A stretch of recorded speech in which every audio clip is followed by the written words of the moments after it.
FM 89.1, Radio Universidad.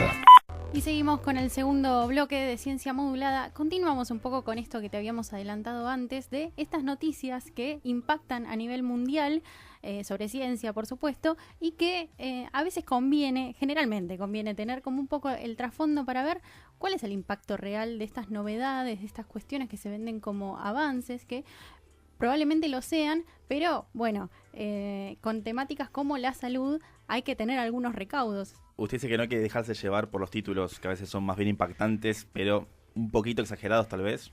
Sí, puede ser. O tener por lo menos la cautela suficiente para saber de qué están hablando realmente. Adelantábamos que íbamos a hablar sobre el tema del VIH y sobre el SIDA.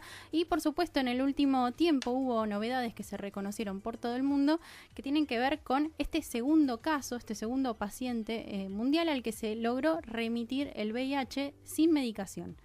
Así fueron un poco los titulares, y previo a esto también, no sé si recuerdan, unos meses atrás, que un científico chino que también se lo escribió, se lo vendió como un personaje muy particular, logró crear, el título ya es bastante ciencia ficción, 2 bebés humanos transgénicos de alguna manera. Eso sí, es verdad. Sí, que ya tienen en sus genes la posibilidad de no tener el virus del VIH por transmisión vertical, o sea, por sus padres a ellas.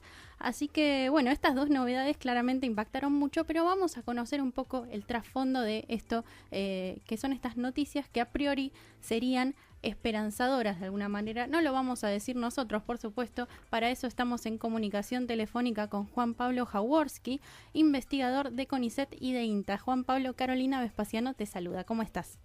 ¿Qué tal, Carolina? ¿Cómo te va? Buenos días.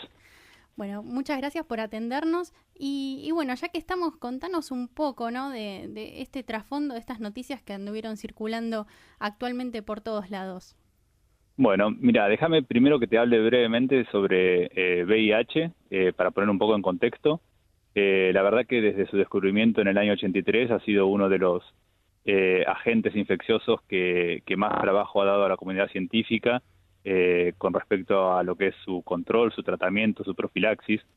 El virus tiene unas características que las voy a tratar de simplificar, que hacen que lo transforman en un blanco muy difícil de acción terapéutica y profiláctica, ¿sí? Preventiva. En primer lugar, el virus muta mucho, muta más que cualquier otro virus, mucho más que el virus de la gripe, por ejemplo, y tiene una estructura que es extremadamente compleja. Esta combinación hace que el desarrollo de una vacuna contra este virus sea muy difícil, y hasta el día de hoy, 30 y pico de años más tarde, no contamos con una vacuna efectiva. Claro. Hablo de una vacuna porque ante cualquier enfermedad infecciosa, el objetivo primordial es obtener una vacuna que prevenga la infección. Esto no es posible en el caso de VIH. La otra característica particular del virus es que es un virus que, una vez que ingresa al organismo cuando infecta a una persona, establece lo que se conoce como reservorio viral. Al establecer un reservorio viral, lo que imposibilita es la cura de la enfermedad, y eso también lo vuelve distintivo con respecto a otras infecciones donde el paciente puede ser curado. En el caso de VIH, al día de hoy, no pueden ser curadas las personas, y por eso estas noticias a las que vos hacías referencia han tomado gran relevancia, ¿sí? Claro. No puede ser curado, disculpame, Carolina, no puede ser curado el VIH, pero sí puede ser tratado, ¿sí? Las drogas antirretrovirales hoy en día pueden contener la infección de una manera exitosa, y lo que antes era una enfermedad letal hoy es una enfermedad crónica, ¿sí? Los pacientes tienen una buena sobrevida con un estado clínico general relativamente bueno, ¿sí?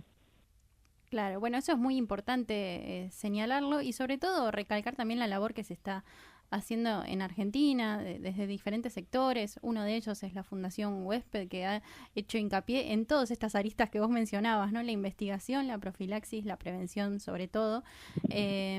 Pero bueno, sí, a lo que se ha apuntado es sobre todo esto, a mejorar la calidad de vida de las personas. Contanos por qué es importante tener cierta precaución al escuchar estas noticias. Mira, los hallazgos son extremadamente importantes, ¿sí? Porque posibilitan, o establecen lo que serían los próximos pasos de investigación, ¿sí? Estos pacientes realmente han sido curados de la infección. Son 2 casos clínicos puntuales, ¿sí? Hay que entender que estos dos pacientes, el primero fue en el año 2009 y el segundo fue recientemente publicado en marzo de este año, son pacientes que además de estar infectados con VIH presentaban un cuadro de cáncer en células sanguíneas. Ustedes saben que como el VIH es un virus que es inmunosupresor, los pacientes infectados con VIH que no están tratados, que no siguen una terapéutica, desarrollan lo que se conoce como el SIDA, ¿sí? Que es el síndrome de inmunodeficiencia. Este síndrome lo que posibilita es la infección con enfermedades o patógenos secundarios y en algunos casos el desarrollo de cáncer. Este era el caso de estos dos pacientes. Los dos pacientes presentaban cáncer en células sanguíneas, uno presentaba una leucemia, el otro presentaba un linfoma. Entonces, en estos dos casos particulares el VIH pasa a un segundo plano porque la condición clínica del paciente lo que manda es a tratar este tumor o estos tipos de tumores. Los tratamientos para estos tumores son extremadamente agresivos, que incluyen desde radioterapia en el primer caso, quimioterapia en los dos casos, continuar con el tratamiento para VIH y a su vez también lo que es una trasplante de médula ósea, ¿sí? Es un tratamiento común para pacientes leucémicos y otros tipos de cáncer. Estos tratamientos son extremadamente agresivos, ¿sí? Lo que tuvo interesante estos dos casos particulares es que considerando la peligrosidad y la dificultad o el estado clínico de estos pacientes, se tomó la precaución de, al momento de hacer el trasplante de médula ósea, utilizar un donante que posee una resistencia natural al VIH, ¿sí?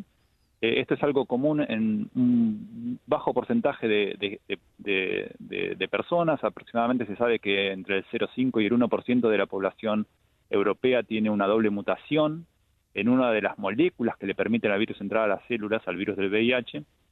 Entonces, seleccionando un donante específico en estos dos casos particulares, se tomaron pacientes que tenían esta doble mutación y por lo tanto eran naturalmente resistentes a la infección con VIH.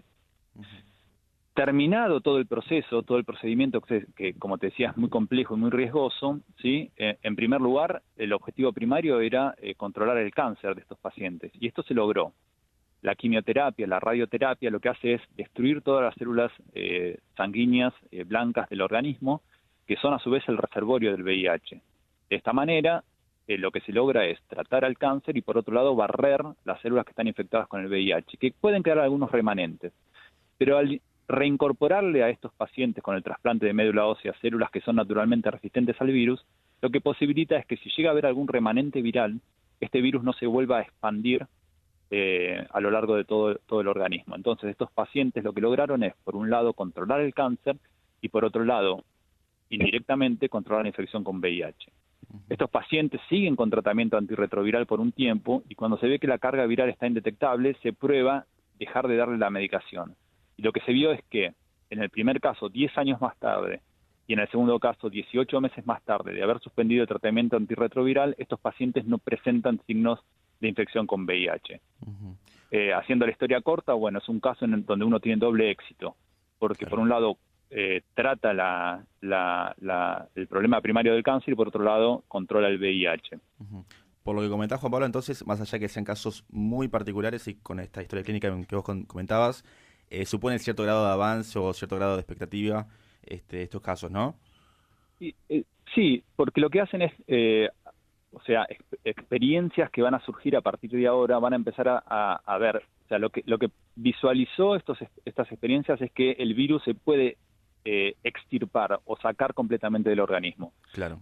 Con un tratamiento muy agresivo, uno tiene que barrer todas las células blancas e insertar células blancas resistentes. Claro. Pero hay el caso que mencionaba Carolina anteriormente del científico chino que lo que hace es insertar genéticamente esta resistencia del receptor de VIH que hacía mención anteriormente, sí. Obviamente en embriones. Bueno, pero las terapias génicas se podrían también aplicar a adultos. Existe la posibilidad de que uno saque células del organismo, las transforme genéticamente en el laboratorio y las vuelva a introducir en el organismo ya con resistencia a VIH. Uh-huh. Lo que abre es la puerta a entender un poco más la dinámica de este reservorio de VIH en el organismo, que hace mucho que se viene estudiando y es complejo. Sí, lo que quería consultarte es estos casos que son realmente llamativos. Quizás hicieron muchas pruebas para lograr estos dos casos exitosos, ¿o fueron dos casos que lograron éxito de manera absoluta? Estos dos casos fueron exitosos en 100%, o sea, se probaron.